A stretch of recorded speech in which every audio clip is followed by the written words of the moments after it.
Em países socialistas como Cuba, a pandemia, apesar de catastrófica no sentido econômico e humanitário, ela foi bem gerida pelo Estado proletário.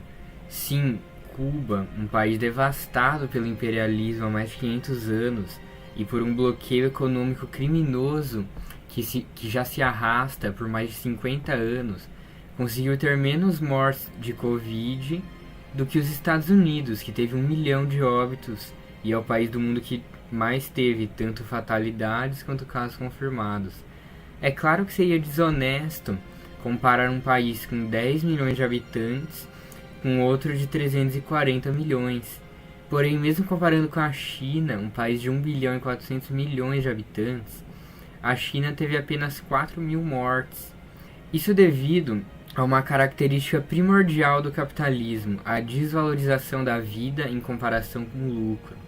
Como disse Danny Dorling, professor da Universidade de Oxford, abre aspas, dinheiro é seu passaporte para a liberdade, pois permite que você coma quando tem fome, se agasalhe quando tem frio e viaje quando desejar, fecha aspas.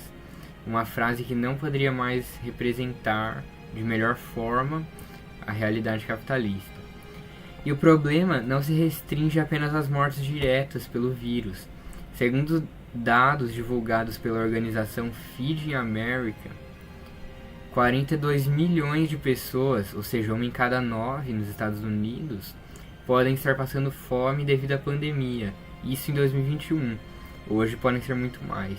Segundo o último censo estadunidense, publicado em 2020, o país nessa época tinha a maior desigualdade social dos últimos 50 anos, com os 1% mais ricos controlando 35% das riquezas.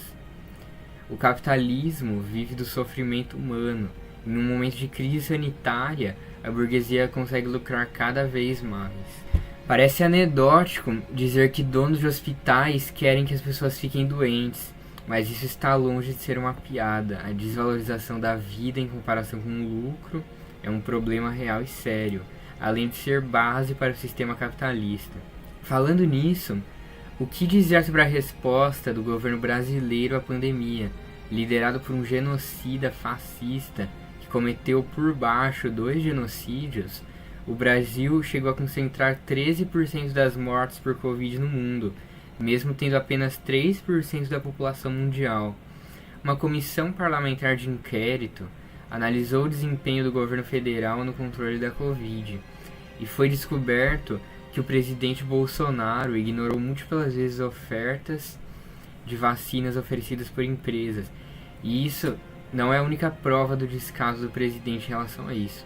O presidente muitas vezes zombou de mortos e doentes e disse: tem que deixar de ser um país de maricas. E os crimes de Bolsonaro não podem ser vistos apenas como uma maluquice da cabeça dele, um devaneio. Nós não podemos personalizar as coisas. O que foi feito na pandemia foi um projeto político da burguesia. O que revela mais sobre o sistema privado de saúde brasileiro do que o caso da Prevent Senior, onde esse plano de saúde usava pessoas para testar medicamentos contra a Covid, omitia óbitos e escolhia quem vivia e quem morria.